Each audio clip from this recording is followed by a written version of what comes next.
Cette semaine au Balado, un épisode spécial d'1 heure sur le prochain documentaire Libre Média Omerta scolaire avec Jérôme Blanchet-Gravel et Olivier Séguin. Tout cela et bien plus dans votre Libre Podcast.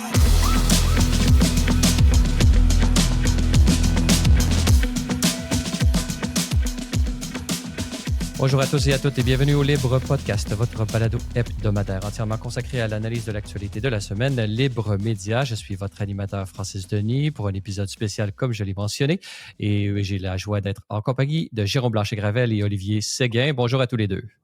Bonjour. Bonjour. Alors, d'abord, simplement pour faire une petite introduction, parce qu'on utilise cette plateforme du Libre Podcast pour discuter de long en large ce nouveau documentaire qui sera bientôt diffusé sur la chaîne YouTube de Libre Média. Mais ce documentaire, Omerta scolaire, là, son nom, montre bien un peu la dynamique, c'est-à-dire la liberté d'expression et la liberté de conscience dans le milieu scolaire aujourd'hui, dans le climat idéologique qui est le nôtre, qui fait souvent référence à l'idéologie transgenre et à toutes les informations auxquelles ont droit les parents du Québec en particulier, mais au Canada ou plus généralement. Et c'est pour ça qu'on a fait une belle collaboration avec le Centre juridique pour les libertés constitutionnelles et le Bureau du Québec, avec Olivier Séguin qui est avec nous, qui est avocat pour le Centre. Et justement, lui, il est au centre de cette action qui est du droit et de la défense des droits des parents et du droit de conscience des professeur. Alors, le documentaire tourne autour d'un cas particulier dont il est lui-même le défenseur. Alors, Olivier Séguin, pouvez-vous nous expliquer un peu cette démarche qui est la vôtre qui est, je crois, toujours devant la Cour supérieure du Québec? Oui, donc, merci d'abord de me recevoir et d'avoir réalisé un documentaire, en tout cas sur cette thématique-là. C'est extrêmement apprécié. Je souhaitais commencer par ça. En quelques mots, ça a commencé en septembre 2023 pour ma cliente. J'étais pas encore au courant. Elle a été informée par la direction de l'école pour laquelle elle travaille. Donc, elle est au secondaire. Elle enseigne, en l'occurrence, elle enseignait à des 14 ans. Elle s'est fait informer que initialement, l'une de ses élèves changeait de genre. Donc, désormais, on devait changer son nom pour lui donner un nom au masculin. Puis, changer ses pronoms, donc passer de he à she, c'est une école anglophone. Il y a eu des discussions parce qu'évidemment, elle n'était pas d'accord. Elle n'était pas d'accord avec le fait que ce soit caché aux parents. Ça, c'est le deuxième aspect dont j'ai pas parlé. En soi, elle n'avait pas de problème dans le sens... si les parents avaient été informés, elle n'aurait pas eu de problème. En tout cas, elle aurait obtempéré, chose certaine. Mais la caractéristique, c'est que les parents n'étaient pas informés. Puis, s'ils ne l'étaient pas, c'est parce que l'élève disait qu'elle ne voulait pas que ses parents soient informés. Puis, à partir de 14 ans, on y reviendra un peu plus tard, à partir de 14 ans, en tout cas, c'était l'interprétation de l'école, il y a des enjeux de confidentialité qui font en sorte que ça doit être respecté. Donc, en soi, il y a eu des discussions qui ont commencé entre elle puis l'école, qui ont duré quelques semaines, pendant lesquelles elle évitait finalement d'utiliser des pronoms, puis finalement elle tournait autour de l'instruction qui lui a été donnée sans l'enfreindre vraiment. Mais là où ça ne pouvait pas aller plus loin, c'est qu'il y avait comme il y en a 2 fois par année, il y avait une rencontre parents et professeurs qui devait avoir lieu quelque part pendant la première session d'automne. Ce qui fait en sorte que, dans une rencontre vraiment d'1 à 1, là, ou 1 à 2, si vous préférez, elle aurait dû vraiment cacher une information. Ça allait plus loin que tout simplement... Donc, en gros, là, juste pour faire un petit résumé juste maintenant, parce que vous êtes un avocat, là, vous allez nous plonger dans des détails juridiques, mais on veut les savoir quand même. Mais simplement, c'est donc votre cliente là, qui apparaît dans le documentaire d'une manière anonyme, là, parce que c'est véritablement sa démarche. Là, elle ne désire pas nécessairement avoir les feux des projecteurs. Donc, dans le documentaire, on la voit apparaître à visage couvert et sa voix est modifiée également. Donc, votre cliente, d'une certaine façon, on lui demandait, les autorités de son école lui demandaient de faire comme si c'était une fille devant, dans les classes, dans la vie de tous les jours. Mais si les parents étaient autour, étaient dans les parages et même dans une rencontre de parents, là, elle devait faire comme si ce n'était pas le cas et comme si c'était un garçon. C'est bien ça? Ouais, ben, c'est le contraire, mais essentiellement, c'est ça. Contraire pour les sexes, en fait. C'est exactement ça. Fait que pendant la rencontre de parents, on lui aurait vraiment demandé de jouer la comédie comme si de rien n'était, puis de désigner son étudiante au féminin, alors qu'on lui a demandé de faire le contraire. Fait que on peut le comprendre. Pour elle, c'était une étape qu'elle ne souhaitait pas franchir, qu'elle considérait un manque d'honnêteté, de probité minimale. Ça brisait le lien de confiance entre les parents et les enfants. C'est donc à ce moment-là où elle m'a contacté via le centre juridique et c'est là où je suis intervenu. L'école, pour délayer, parce que c'est une patate chaude, on peut se l'imaginer, pour repousser le problème à plus tard, elle a dit, OK, on va trouver le moyen d'annuler d'une manière détournée sans que les parents sachent pourquoi la rencontre avec les parents cette fois-ci en envoyant un écrit quelconque évaluant puis en donnant une excuse. Par contre, tu n'auras pas d'excuse, tu étant la professeure, tu n'auras pas d'excuse à la deuxième rencontre de parents qui va avoir lieu au printemps.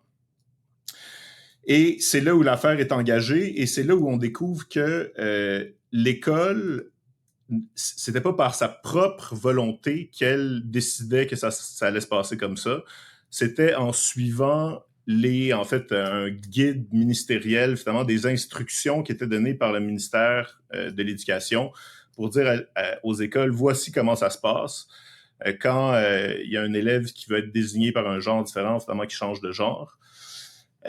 Puis donc, comment ça se passe pour ce qui nous concerne pour les élèves de 14 ans et plus? C'est à 14 ans, à partir de 14 ans, vous acceptez, sans poser de questions, vous acceptez le changement de genre de l'élève.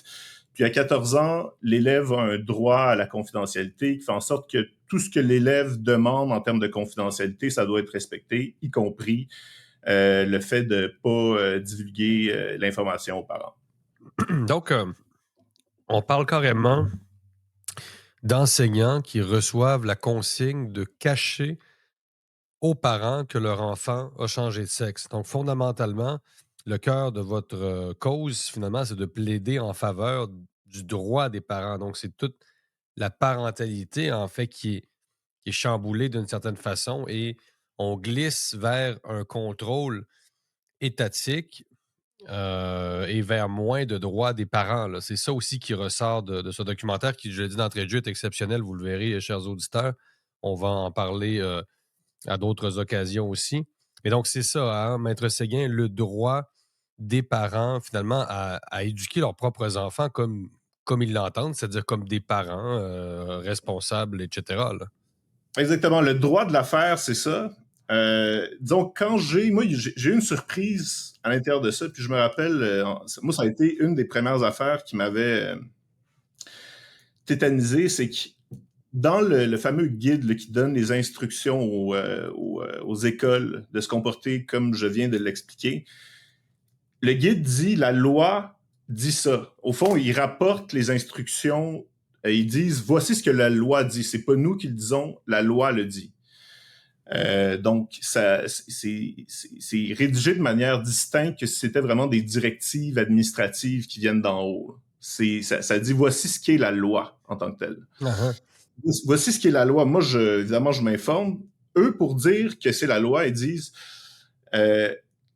quand, disons, un mineur de 14 ans et plus veut changer de nom ou de mention de sexe sur son certificat de naissance, il peut envoyer, en citant les articles, il envoie la demande au directeur de l'État civil et puis c'est accepté par le directeur de civil tout simplement, puis c'est confidentiel. Bon, il disait de manière un peu détournée. fait que là, la réflexion, on va dire, du ministère, là, en envoyant ces directives-là détournées aux écoles, c'est dire, donc, semblablement, si un élève change de genre dans vos écoles, même s'il n'a pas fait la démarche auprès du directeur de l'État civil, si il y a un élève qui change de genre, vous devez l'accepter, puis les parents n'ont pas à le savoir, comme c'est le cas comme c'est le cas s'il voulait changer sa mention de genre dans le certificat de naissance, dans son certificat de naissance. Moi, évidemment, je lis la loi et je ne lis pas exactement ce que eux disaient que c'était. Je lis autre chose. En fait, ce que je lis, ce qui est écrit dans la loi, c'est voici ce qui se passe pour le changement de nom. Puis essentiellement, ce que ça dit, c'est que, en fait, la procédure, c'est il doit y avoir l'autorisation. En gros, il doit y avoir une notification aux parents. Les parents ont 20 jours pour s'objecter. Puis quand on arrive, sans entrer dans trop de détails, quand on arrive à la question de la mention de sexe, ça dit la procédure est la même pour la mention de sexe que pour le changement de nom. Bon. Et là, et je peux vraiment pas entrer dans les détails en ce moment, mais je veux dire, on finit par comprendre par déduction nécessaire, mais il faut vraiment lire là. Tu sais, c'est trompeur au maximum. Moi, c'est pas ce que j'avais lu du tout. C'est pas ce que j'avais compris du tout en lisant le texte. Mais c'est vrai que tu lis le deuxième alinéa, puis ça dit quelque chose qui implique par déduction le contraire. En fait, ça implique qu'à partir de 14 ans, on peut pas changer notre nom, mais on peut changer notre mention de sexe sans le dire à nos parents. J'étais quand même stupéfait. J'ai passé un temps fou juste parce que j'arrivais pas à croire ce que ça pouvait vouloir dire, puis le sens de ça, comment ça se fait, le nom, c'est le même, la mention de genre, c'est autre chose. Fait que j'ai été voir dans les débats parlementaires pour comprendre, finalement, parce qu'il y a personne qui pouvait me répondre. Tu sais, le directeur de l'État civil avait de la misère à me répondre, tout le monde avait de la misère à me répondre, le procureur général voulait pas répondre non plus. J'arrivais à avoir aucune réponse sur comment c'était appliqué en tant que tel. Puis ce que j'ai découvert en écoutant les débats qui ont eu lieu en commission, en chambre, tout ça, c'est que l'erreur que j'ai faite, puis je peux le dire, c'est une erreur. Là. J'ai rédigé ma procédure en disant que le guide était illégal. Ben, finalement, non. Je peux pas dire qu'il est vraiment illégal parce qu'effectivement, la loi dit que c'est supposé se passer comme ça.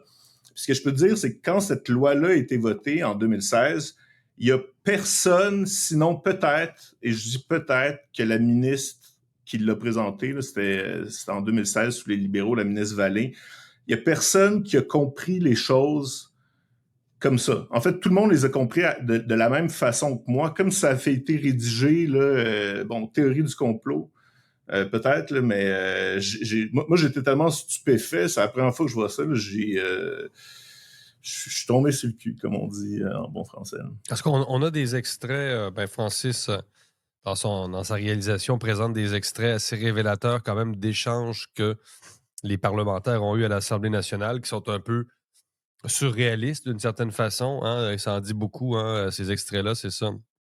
Sont symptomatiques justement de cette omerta qui a deux dimensions. C'est-à-dire, d'un côté, il y a ces enseignants qui sont tenus, qui sont condamnés au silence, tenus à finalement, dont la liberté d'expression est brimée, mais il y a aussi la population elle-même qui, justement, n'a aucune connaissance de ce genre de cas. Donc, la population du Québec est tenue dans l'ignorance. Donc, cette omerta, elle est à l'échelle de l'école, mais aussi à l'échelle de la population. Et c'est ça qui est intéressant et c'est ce qui fait en sorte que le titre est bon. C'est-à-dire, les gens ne savent pas ce qui se passe et il y a une chape de plomb qui concerne en fait, c'est tout le climat social, évidemment conditionné par le wokisme, qui nous empêche d'aborder ces questions-là. Donc, peut-être Francis peut répondre, mais cette omerta, j'imagine, Francis, ça fait partie de... Bon, c'est toi que choisis le titre, tu es le réalisateur du documentaire. Donc, cette omerta-là, tu la vois à ces deux échelles. Peut-être il y a une autre échelle, peut-être encore aussi.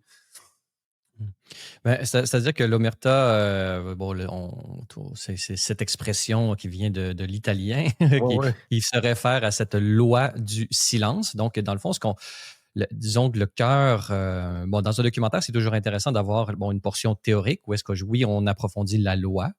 Oui, on approfondit aussi l'état de la loi et les différentes décisions politiques qui ont mené à, disons, à une politique qui est mise en pratique, là. Et d'un autre côté, suivre un cas particulier, une personne qui souffre de ce changement de loi. Donc, il y a comme les deux aspects. Mais moi, ce que j'ai trouvé assez frappant dans le cas, c'est cette gradation de non-responsabilité de qui a pris finalement la décision. Et finalement, lorsqu'on remonte à la cause de ce qui finalement est appliqué, il y a comme un flou. Et finalement, donc, on pense, par exemple, de la professeure elle-même. La professeure, elle a un ordre direct de sa hiérarchie qui lui dit tu fais ça, puis si tu fais pas ça, tu perds ton emploi, en gros, là. Et là, lorsqu'on creuse, qu'est-ce qui oblige sa direction à faire ça? C'est pas la direction elle-même. Et là, qu'on remonte un coup. Là, c'est une directive du ministère de l'Éducation. Et là, lorsqu'on va voir, mais dans la directive du ministère de l'Éducation, sur quel élément de droit s'appuie cela. Et là, on remonte encore une strate, et là, on se rend compte que c'est une interprétation qui est basée sur disons, un comité, entre guillemets, d'experts, et qui, lorsqu'on creuse qui sont ces experts-là, là, on se rend compte que ce sont des experts qui sont, entre guillemets, affiliés à une organisation mondiale qui fait du lobbyisme pro-trans, qui n'est pas à distinguer des soins pour personnes transgenres. Et c'est un lobby pro-trans. Donc, on n'est pas dans les soins, on est dans un lobby mondial bien organisé et qui s'appelle la WPATH. Et donc, c'est pour ça qu'on, dans le cours du documentaire, on fait un peu... Donc on commence avec la souffrance de la professeure qui se fait imposer concrètement dans sa vie quelque chose. Et là, on remonte à qui est finalement la cause ultime. Là, on se rend compte que c'est une organisation internationale qui n'est pas du tout scientifique. Et donc, c'est pour ça qu'on est allé même à l'étranger pour pouvoir rencontrer des experts, disons, qui promeuvent une autre vision des soins pour les personnes qui vivent avec cette dysphorie de genre. Et on est allé jusqu'en Irlande. On a rencontré cette organisation et la fondatrice et la directrice qui s'appelle Stella O'Malley. Et elle explique très bien comment faire face aujourd'hui, quels sont les vrais standards de soins. Est-ce que la WPATH est véritablement, oui ou non, une organisation qui est capable d'établir les standards de soins pour les personnes souffrant de dysphorie de genre dans le monde entier? Pour elle, c'est clairement pas le cas. Ça l'a déjà été. Elle a une histoire, cette organisation WPATH, mais désormais, ce n'est plus le cas et c'est une organisation militante qui promeut des standards qui ne sont pas dans les standards de soins. Et elle montre à quel point les recherches qu'ils produisent sont biaisées, qu'ils ne sont pas fiables, ils ne prennent pas compte, et même que ça va un peu plus loin parce qu'elle fait référence à un épisode qui a eu lieu l'année dernière. C'était les WPATH Files, qu'on a appelé. C'est un grand scandale du monde qui a eu lieu dans le monde entier, c'est-à-dire que les différents et dont on n'a pas parlé, documents... Un scandale dont personne n'a parlé, sauf à Libremédia en français au Québec, mais continue, oui, je fais là.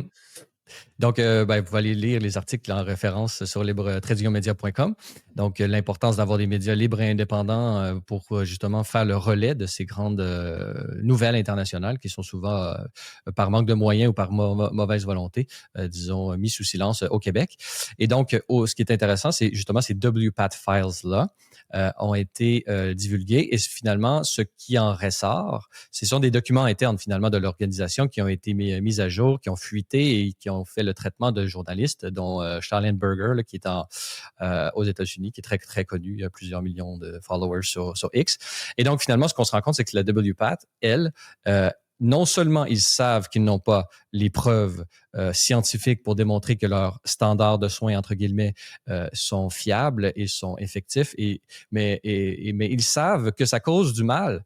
Ils savent que c'est pas le moment à l'adolescence, quand les différents sentiments, les différents mouvements biologiques internes, il y a une période de confusion en soi. C'est pas le moment de prendre des décisions stables et permanentes.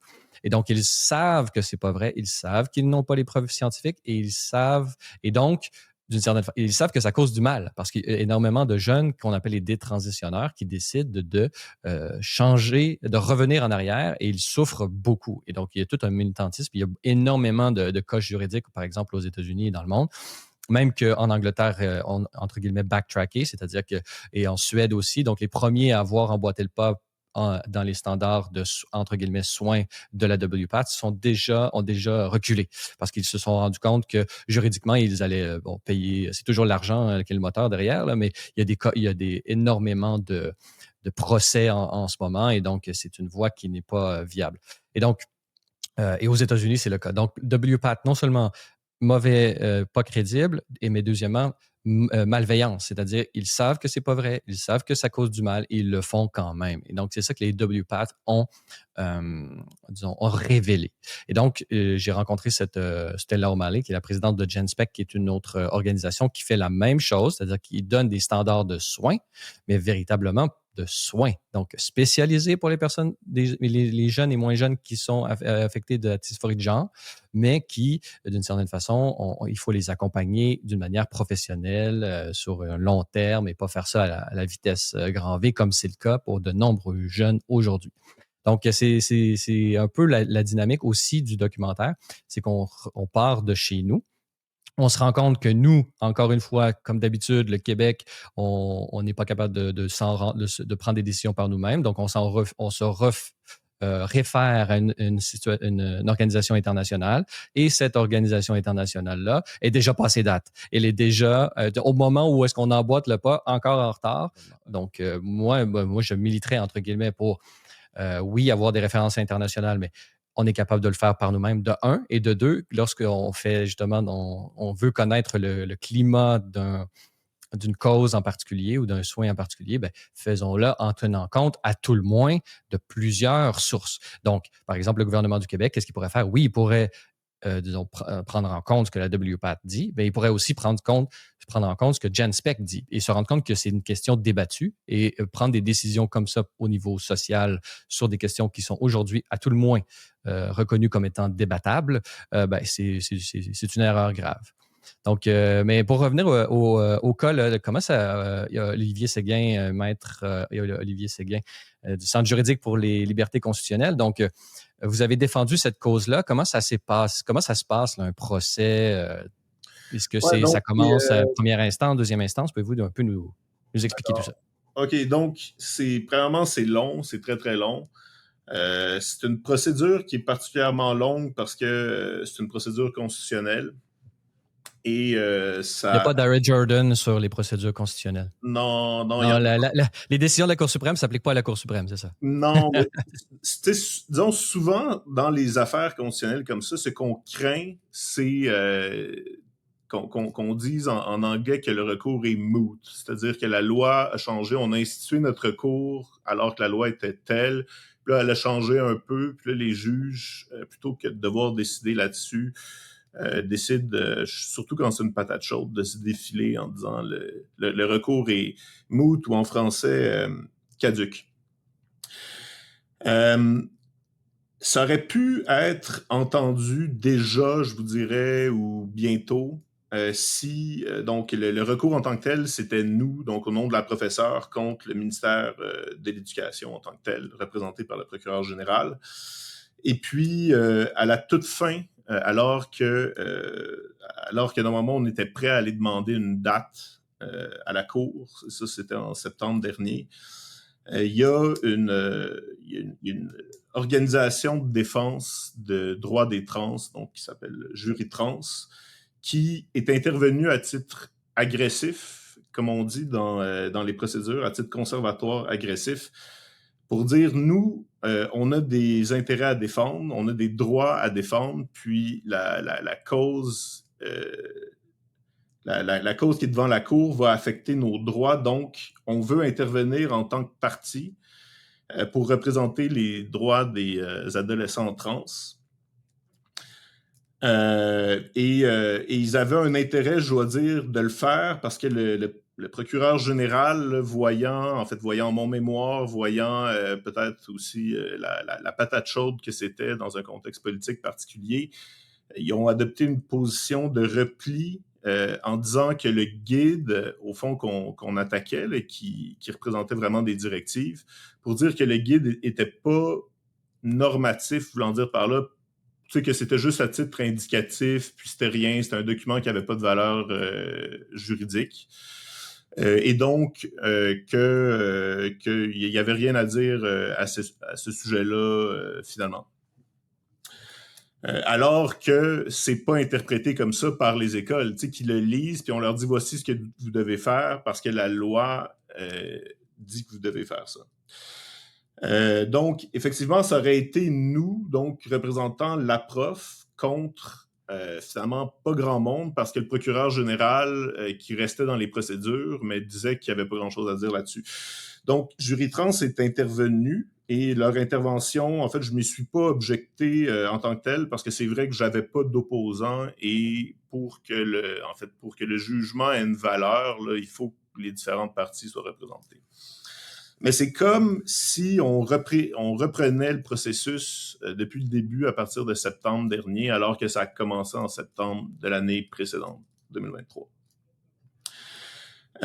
Et donc, comme il y avait un groupe de trans qui s'est mêlé à ça, il y a aussi un groupe de parents qui... Donc, ce que vous décrivez, c'est la politisation un peu de la démarche. Oui, absolument. Donc, là, au moment où on se parle, donc il y a les profs, on va dire, sont représentés par moi, par la procédure que j'ai instituée. Les trans sont représentés par Jury-Trans, puis les parents sont représentés par l'organisation, le groupe de parents qui est intervenu à peu près en même temps, sachant que Jury-Trans est intervenu. Donc, tout le monde est là. Ce qui fait en sorte que le jugement qui va être rendu, ça va peut-être être dans longtemps, mais ça va avoir une vraie... Enfin, ça risque en tout cas d'avoir une vraie... de faire vraiment autorité. Et je vous dirais aussi, puisqu'on en est là où on en est, c'est-à-dire que tous les intérêts sont représentés, peu importe le changement, puis je veux dire, c'est une bonne puis une mauvaise nouvelle, là. Peu importe le changement des politiques qui peuvent avoir lieu, il est fort probable que, par exemple, si le ministère change de directive là, par rapport à la manière de traiter les enfants de 14 ans, il est fort probable que Jury-Trans, eux, disent non, on n'est pas d'accord avec ça. Et donc que la procédure continue contre notre gré, dans un sens.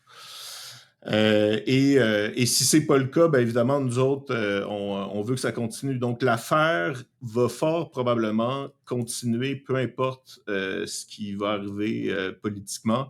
Puis, il est fort probable, pour les mêmes raisons, que ça ait finalement valeur d'autorité, à moins, évidemment, que le gouvernement décide de dire clause non-obstant.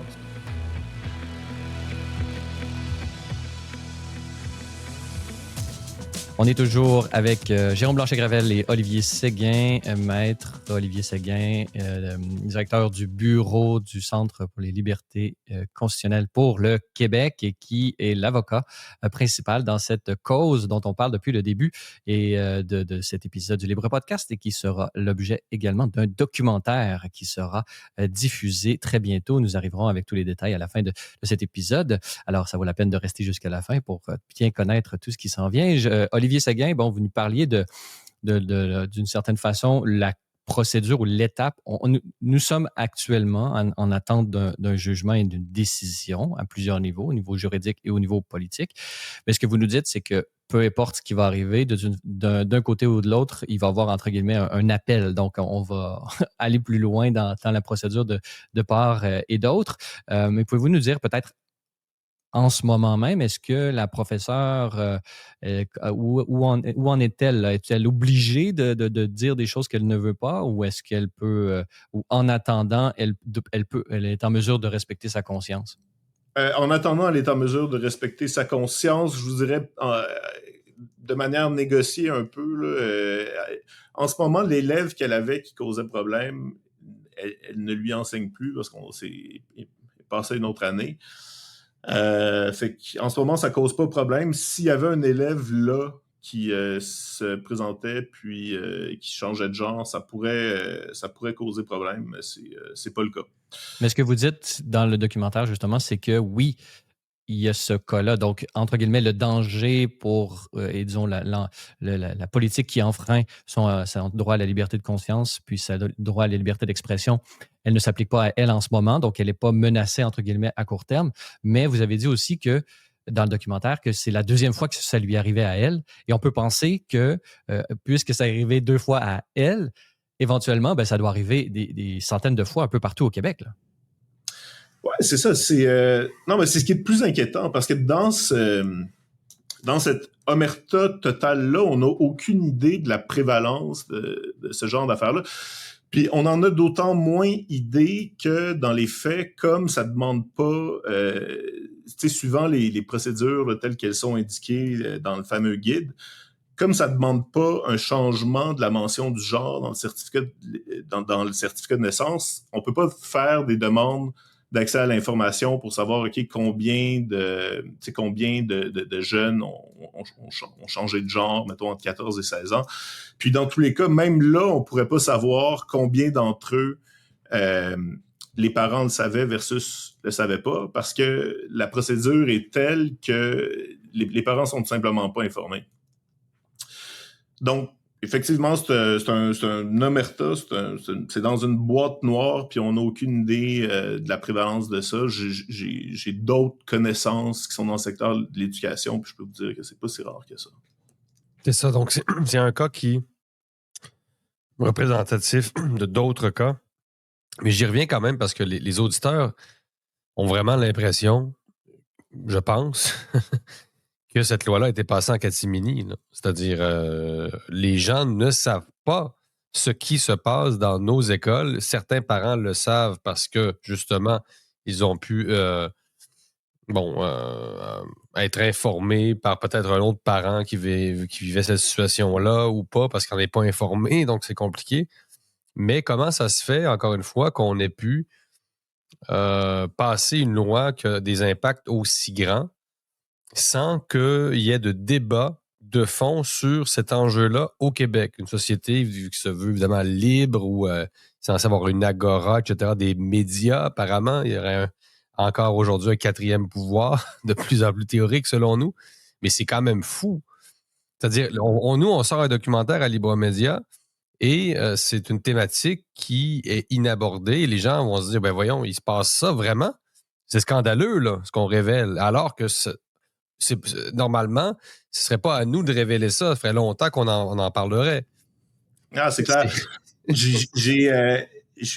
Moi, ça m'a stupéfait. Ça s'est passé là, en 2016. C'était une idée de Manon Massé qu'elle a eue juste avant la fin de session parlementaire. Puis pour elle, c'était très, très, très urgent que les enfants rentrent avec les bons papiers d'identité. Ce qui fait que ça a été débattu. Ça s'est passé en dedans de 15 jours, ce qui est absolument pas dans les standards normaux. Normalement, première lecture, deuxième lecture. Notre démocratie parlementaire, la loi a beaucoup d'autorité normalement. Là. C'est pas facile de faire casser une loi, normalement. C'est beaucoup plus facile de faire casser, par exemple, un règlement. Parce que normalement, la loi, ça implique une première lecture, une deuxième lecture, une connaissance du public, des journalistes qui s'intéressent à ça. Dans ce cas-là, ça n'a pas du tout été le cas. Ça s'est fait super rapidement, avec énormément de soucis de vertu signaling, Oui. Signalement de vertu, oui. Signalement de vertu, oui, c'est une traduction facile, effectivement. Donc, une volonté de bien paraître devant les médias, puis d'être du bon côté de l'histoire, sans se poser de questions jamais, mais en aucune occasion. Puis, Mais ce qui est intéressant aussi, c'est que vous avez, dans le documentaire, on voit Simon-Jolin Barrette lui-même, à l'époque, je crois, dans l'opposition, dire on n'a pas le temps de s'y pencher sur la question, on n'a pas le temps. Et même, il dit lui-même que dans la commission parlementaire, que ça devient une habitude pour les gouvernements de faire les choses à la va-vite, un peu comme ça, là, sans prendre le temps de bien faire les choses. Ouais, absolument. Absolument. Ouais, puis au moins il le dit. Au moins il le dit.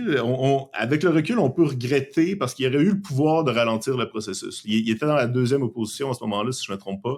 Il aurait eu le pouvoir de ralentir le processus. Pas de l'arrêter, parce qu'il n'était pas majoritaire.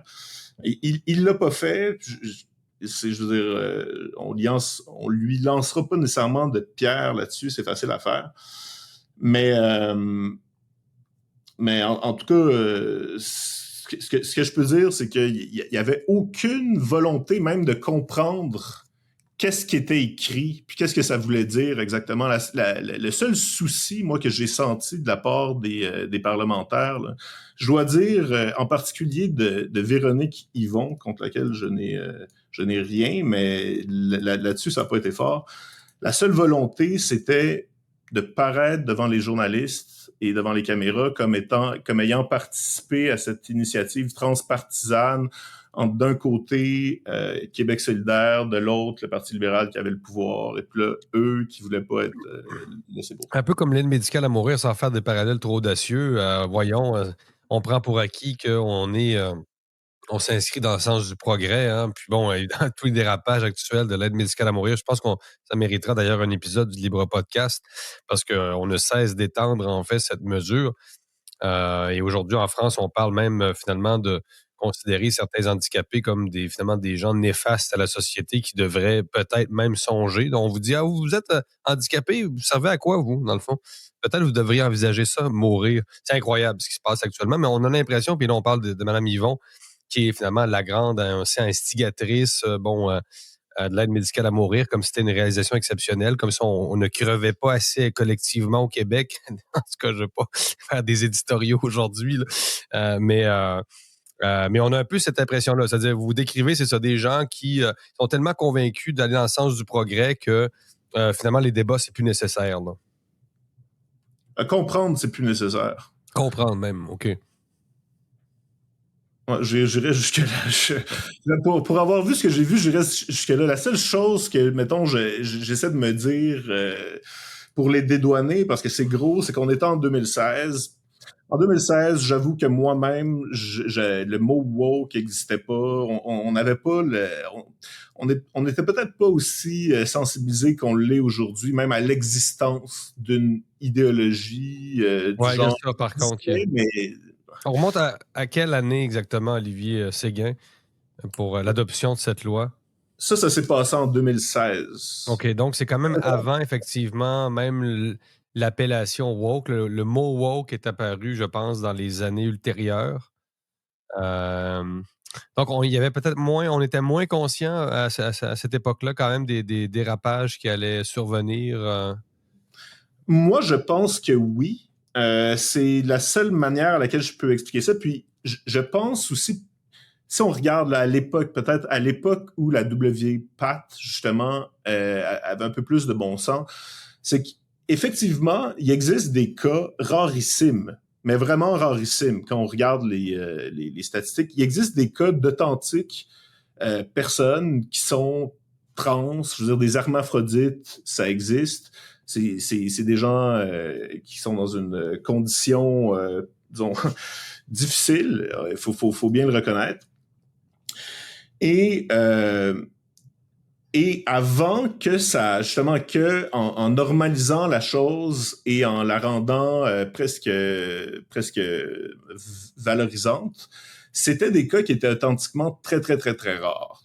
C'était dans 99, presque toujours, c'était toujours des hommes. En fait, c'était quelque chose qui affublait des hommes, tu sais, des hommes qui deviendraient finalement des trans. Puis, quand on a décidé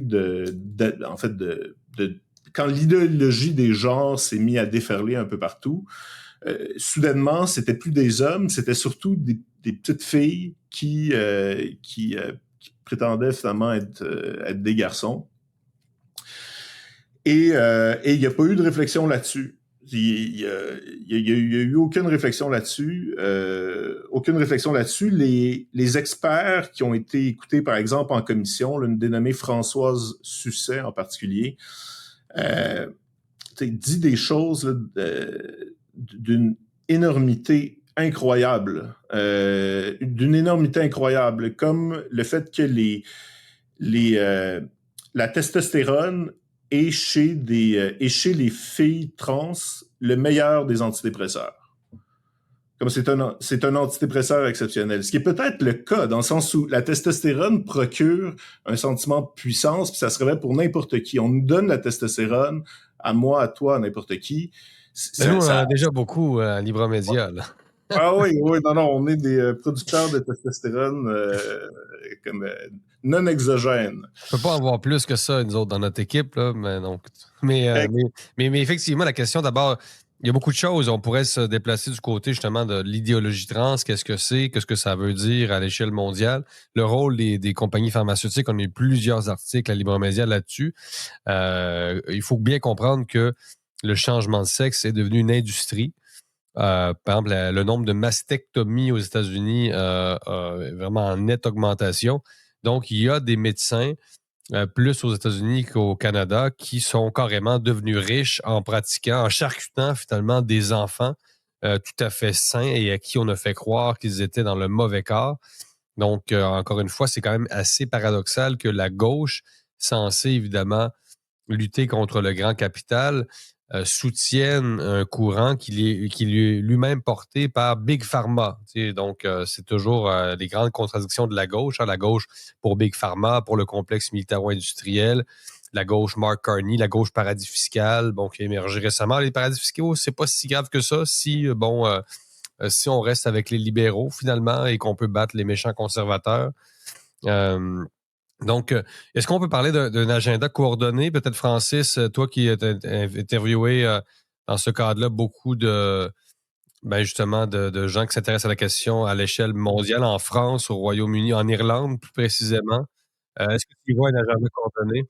C'est-à-dire coordonné, je dirais que ce sont en Occident, c'est une dynamique encore qui dépasse ce sujet-là en particulier. J'ai l'impression qu'il y a une internationalisation des enjeux.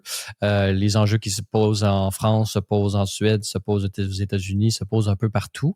En Occident, il y a comme une correspondance. Et là, du fait qu'il y a une correspondance de ces enjeux-là, parce que c'est une culture, il y a un tronc commun là, à tous les pays occidentaux, je suis pas sûr qu'on se pose ce genre de questions en Chine, par exemple, ou on se les pose en Indonésie, on se les pose peut-être en Australie, qui est géographiquement très proche, mais c'est culturellement deux hémisphères, là, même deux planètes souvent.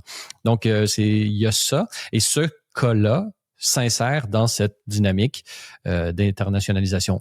D'où le pouvoir, entre guillemets, qu'ont ces instances internationales, comme la WPATH ou comme le GenSpec un peu moins, parce qu'ils ont moins de financement et ça fait moins longtemps qu'ils existent. On a affaire justement à souvent des pays avec des professionnels ou des parlementaires. Puis je pense que cette dynamique-là, elle est exacerbée là au Québec.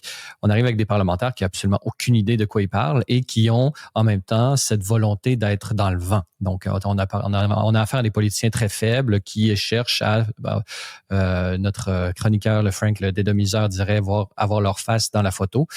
Moi, je dirais ils cherchent à s'auto-justifier un peu. À plaire.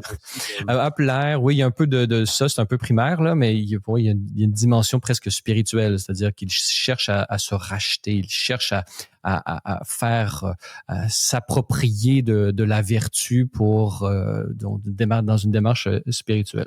Mais mettons ça de côté.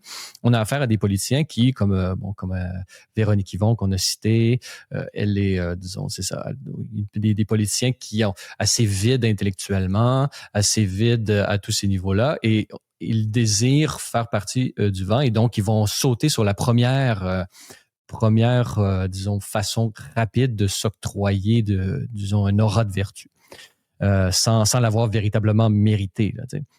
Et donc, qu'est-ce qu'ils font? Ben, ils s'en remettent à des organisations internationales. Donc, ces organisations internationales, dans ce cas-là, c'est la WPATH. Donc, je pense que c'est un peu ça la dynamique. Mais le problème, c'est que il y a des dérapages, et non seulement il y a des dérapages, mais il y a des conséquences là, directes de ces politiques prises sans prendre conscience, sans s'appuyer, sans regarder tous les effets qui peut-être... c'est comme s'ils confondaient la pureté de leurs intentions, puisque leurs intentions dans leur tête à eux sont tellement pures qu'ils vont nécessairement produire les effets qu'ils désirent. Mais c'est pas comme ça que ça fonctionne. Là. Il y a la loi des conséquences inattendues, souvent. Donc, on veut faire quelque chose, on a une intention, mais ce qu'on fait, ça disons, la conséquence, le fruit de notre décision est aux antipodes de ce qu'on voulait. Et ça, je pense que c'est le cas en ce moment. On est en train de sacrifier une génération. On les met devant, disons, on empêche les parents de jouer leur rôle d'accompagnateur, d'éducateur, le rôle familial de transmettre l'amour, de les supporter et de les aider, de les conseiller en cachant l'information aux parents. On empêche les premières personnes qui ont la responsabilité de l'éducation de ces enfants-là, mais aussi disons, le climat le plus à même de favoriser leur développement sain, on leur empêche de connaître. Donc, il y a un pacte aussi, ça c'est une autre dimension du documentaire qui est abordé. Il y a entre guillemets un pacte non écrit entre les parents et les écoles et le système d'éducation qui est peut-être pas rompu complètement, mais qui la relation de confiance nécessaire entre les professeurs et les parents est gravement, mise en cause par ce genre de politique-là. Donc, donc pas de théorie du complot, mais grande vision internationale. Et ce qui est intéressant aussi, c'est que il y a une internationalisation, oui, mais on dirait que on voit que, disons que la WPATH concrètement aide le Québec et par exemple la Californie. Donc, parce que la procédure, elle est la même. C'est les mêmes choses. C'est exactement, même dans le cas des juridiques, là, même au niveau précis, le micro, c'est la même dynamique. Exact.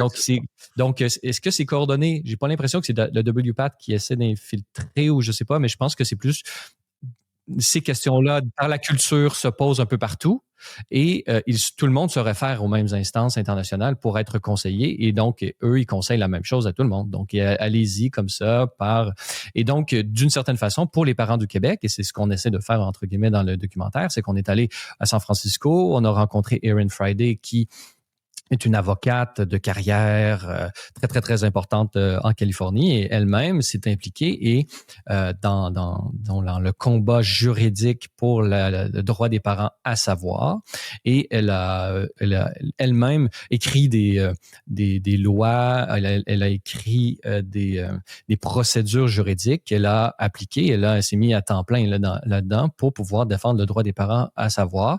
Et sa stratégie, c'est de passer par les conseils scolaires, donc les school boards, elle passe par là, et là, au niveau local, école par école, school board par school board, ils font des règlements internes où est-ce que c'est bien écrit que les parents, il est obligé de dire aux parents et les professeurs ont le droit de dévoiler cette information aux parents-là, malgré une loi supérieure qui est au niveau de l'État, où est-ce que là, donc c'est un combat, il y a beaucoup de subtilités juridiques, on ne rentre pas nécessairement là-dedans, mais on voit par le témoignage juridico-personnel de Erin Friday dans le documentaire que ce combat-là doit être mené. Il est mené à tous les niveaux, chacun doit prendre ses responsabilités et donc, d'une certaine façon, on doit s'inspirer de ce qui est fait ailleurs, ce qui est fait en Irlande, ce qui est fait au Royaume-Uni, ce qui est fait aux États-Unis et dans des États assez libéraux, entre guillemets, comme la Californie. On doit s'inspirer de ça pour pouvoir défendre le droit des enfants à être protégés par leurs parents, défendre le droit des parents à savoir et défendre le droit de conscience et de liberté d'expression des professeurs. Donc, cette loi-là en particulier vient d'une certaine façon mettre du sable dans l'engrenage de la relation de confiance qui est nécessaire à l'ensemble des relations que je viens d'énumérer. Et comment le faire? Ben, inspirons-nous, nous aussi, de l'international pour pouvoir justement prendre nos responsabilités. Parce que je disais coordination, on sait quand même que, notamment en Amérique latine, il y a ce qu'on pourrait appeler une sorte d'évangélisation trans. Vous me permettrez ce langage théologique. Mais on fait la référence, plusieurs font la référence avec la religion. Là. C'est comme une nouvelle religion là, qui s'impose. C'est quand même, il y a un impérialisme idéologique, c'est-à-dire il y a une forme de colonisation idéologique. Et moi, j'ai parlé, encore une fois, pour Libremédia, à des féministes au Mexique, notamment, surtout Laura Lecuona, qui est très connue, c'est une figure de résistance au transgenrisme dans le monde hispanophone, et qui me disait que beaucoup d'organismes de gauche américains finançaient des organisations féministes, par exemple au Mexique, mais la condition, c'était de faire la promotion du transgenrisme. Donc, il y a dans la condition financement, je vous donne de l'argent à condition que vous répandiez la bonne nouvelle du transgenrisme chez les enfants. Donc là, on n'est pas non plus dans une théorie du complot, ça va très, très loin. Donc, bon, le documentaire n'aborde pas la question des financements comme tels de cette idéologie, mais pour dire quand même qu'il ne faut pas être naïf et il faut considérer que il y a, oui, des jeux d'influence qui ne relèvent pas du, comment dire, des gens. Il y a des stratégies, là, l'influence, le lobbyisme. Qu'est-ce que c'est que le lobbyisme? C'est ça, il y a un C'est lobbyisme, ça. ce n'est Et pas ça fait partie de la game. Là. Il y a des lois qui encadrent le lobbyisme au Canada, un peu dans tous les pays du monde. Donc, même les systèmes juridico-politiques mondiaux tiennent compte de cette partie de l'échiquier politique qui est justement les intérêts de la société civile qui essaie d'être défendus. Donc, oui, si on prend ça à ce niveau-là, oui, ça peut être coordonné. Là. Mais ce qui est intéressant justement dans le documentaire, ben là, j'aimerais ça avoir vos opinions sur la question. C'est justement, bon, il y a cet aspect-là et l'aspect de l'ouverture sur ce qui s'en vient et d'une certaine façon, comment développer, donc sortir de la naïveté culturelle. Donc, c'est-à-dire que on dirait que et ça touche l'aspect en catimini que vous avez mentionné sur l'application, le vote de toutes ces lois-là. C'est comme si la population en général était, disons, très naïve. Elle pensait encore que les instances politico-juridiques, on pouvait être sur le pilote automatique, entre guillemets, et laisser toutes les institutions à elles-mêmes sans surveillance et tout ça, tout va aller pour le mieux, comme si c'était quelque chose d'automatique et il nous suffisait que présenter les choses d'une manière positive et belle et dans le sens du progrès pour que bon tout aille comme il faut. Mais là, on assiste véritablement à des grands dérapages. Est-ce que vous pensez que ce genre de documentaire-là ou ce genre de production-là peut aider la population en général à sortir un peu de cette de pilote automatique citoyen dans laquelle la majorité des gens semblent s'être enfoncés? Donc, pour ma part, disons, en un mot, oui. Puis pourquoi? Moi, ce que je ressens, c'est que, d'une part, quand tu parles d'Omerta, quand vous parlez, pardon, d'Omerta, je trouve que c'est un mot qui est tout à fait bien choisi parce qu'on ressent une crainte, une peur d'être stigmatisé, d'être mis au banc de la société puis d'avoir un paquet de problèmes. Une peur qui est peut-être justifiée parce que quand on regarde le nombre de fois où cette situation-là, qui est celle de ma cliente, est probablement survenue, même si on n'a pas le chiffre exact, on sait que c'est survenu plusieurs fois. Oui, on peut se dire, bien sûr, que les professeurs, peut-être qui sont d'accord avec ça, ce sont des gens vertueux et à gauche. Mais il reste que j'en doute d'une certaine façon. Il y a on enrégimente vraiment dans un appareil de pouvoir, puis c'est clair qu'il faut y voir du pouvoir, comme c'est du pouvoir. Quand ça part en haut du gouvernement, que ça descend dans le système d'éducation, puis je peux dire que dans le cadre des interrogatoires que j'ai eu à faire pour le dossier, C'est vraiment un appareil de pouvoir de gens qui ont dit « tu n'as pas le choix » et très souvent, il se trouve que c'est des gens qui sont du genre à ne pas poser beaucoup de questions et finalement, c'est des bénis oui-oui. Puis sans poser de jugement, il y a ce sentiment que la responsabilité personnelle de ce que l'on fait ou ce que l'on fait pas, ce que l'on dit ou ce que l'on tait n'est pas prise en main par nos concitoyens. Et dans ce cadre-là, le pouvoir qui peut être exercé, qui vient d'en haut, a d'autant plus de facilité à s'exercer. D'où l'importance de professeur et du courage dont a fait preuve la professeure en question et dont Olivier Séguin, vous défendez la cause.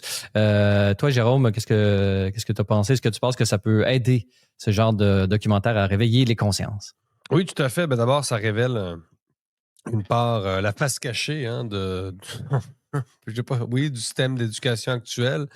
Ça révèle quelque chose de scandaleux. Donc, ça peut forcément éveiller les consciences. C'est notre rôle à Libremédia, plus globalement.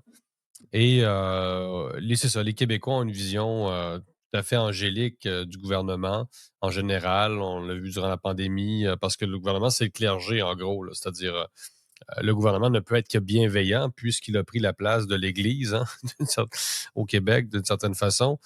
Je pense que vous êtes bien placé pour le savoir, M. Denis, avec votre livre « Révolution pour rien ». Donc, sur finalement la permanence de ce cléricalisme à travers l'appareil public. Donc, oui, je pense que d'abord, je trouve que le documentaire est excellent. Je suis extrêmement fier à Libremédia de présenter cette pièce-là, cette œuvre-là, qui est coproduite par Libremédia et le Centre juridique pour les libertés constitutionnelles.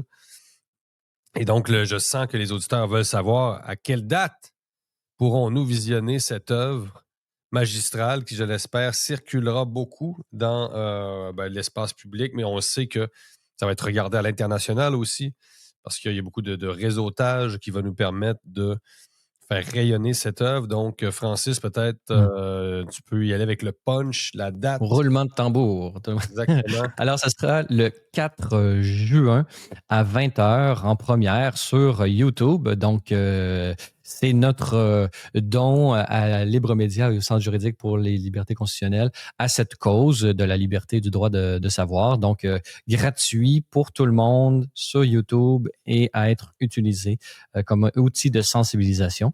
Et véritablement, on espère que vous serez présents pour la première à cette date-là du mercredi 4 juin à 20h.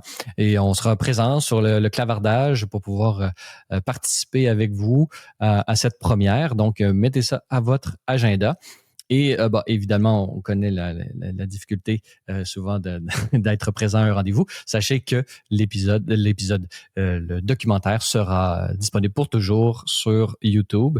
Et justement, nous aurons l'occasion d'en reparler avec les différents intervenants là, qui apparaissent dans le documentaire dans les semaines qui vont suivre pour pouvoir suivre un peu justement cette question. Où est-ce qu'on en est et comment faire avancer cette question de la liberté de conscience, la liberté des parents et des professeurs dans le système scolaire. Et peut-être, on ne le sait pas parce qu'on est un peu en attente depuis novembre dernier, puisqu'on le sait, cette question était devenue, entre guillemets, tellement politique et tellement clivante que le bon père de famille et notre premier ministre François Legault avait déployé et avait créer un comité de sages qui était censé diffuser et publier un rapport. Nous attendons toujours ce rapport. Selon vos informations, là, à tous les deux, là, si jamais vous avez peut-être entendu des rumeurs, est-ce qu'on peut s'attendre à la diffusion et la publication de ce rapport des comités de sages qui touche cette question brûlante? Est-ce qu'on peut s'attendre à sa publication là, avant l'été, selon vous? Je sais, en fait, c'était censé avoir été rendu à l'hiver 2025. J'ai entendu des informations entre les branches non confirmées que le rapport est écrit et que justement, il y a des frictions avec l'appareil politique / avec la haute fonction publique qui est noyautée par des intérêts comme ceux que l'on critique dans le documentaire et aujourd'hui, qui font en sorte que le rapport n'est pas encore sorti. Moi, je pense que, d'une certaine façon, c'est bon signe, parce que s'il y a des blocages, ça veut dire qu'il y a des raisons de... Enfin, je le vois pas comme un mauvais signe. J'espère que le rapport tel que je me l'imagine et je le souhaite va rester tel qu'il est dans son intégrité puis qu'il va être rendu bientôt. Et ben, peut-être qu'on peut penser aussi que justement le documentaire lui-même pourra aider à faire passer le message de cette nécessité de respecter le droit des parents à savoir et des professeurs à suivre leur conscience et ne pas les obliger à mettre des mots dans leur bouche qu'ils ne sont pas, avec lesquels ils ne sont pas en accord, ce qu'on appelle en anglais le compelled speech. Alors, avis aux conseillers de la CAQ, attendez la diffusion du documentaire et le lendemain matin, le 5, publiez-le. Ça va peut-être vous aider à faire passer le message. Aidez-nous, effectivement, chers auditeurs, chers lecteurs, à diffuser le plus largement possible le documentaire. Abonnez-vous également, si possible, si vous en avez les moyens, pour soutenir le droit, justement, des parents à savoir, le droit des parents à conserver leurs droits de parents. Donc, je vous félicite d'abord tous les deux, Maître Séguin et Francis Denis, pour avoir produit, réalisé dans le cas de Francis, mais cette œuvre qui, je pense, va devenir incontournable dans le débat sur la question trans et plus largement sur le droit des parents. Ouais, merci beaucoup. Merci. Voilà, c'est tout pour le balado de cette semaine. N'hésitez pas à nous donner vos commentaires ou une note sur les différentes plateformes de balado-diffusion. Cela nous aide beaucoup à faire connaître et rayonner le podcast. Vous êtes également invité à nous rendre visite au libre-media.com et à vous abonner pour la modique somme de 4 $ par mois, ce qui vous donne, entre autres choses, un accès illimité à tous nos contenus. Vous pouvez également nous suivre sur X, TikTok, et si vous êtes à l'extérieur du Canada, ce pays libre et démocratique, vous pouvez nous joindre par l'ensemble des plateformes du groupe Meta. À vous tous et toutes, merci d'avoir été des nôtres et revenez-nous la semaine prochaine pour un autre épisode du Libre Podcast.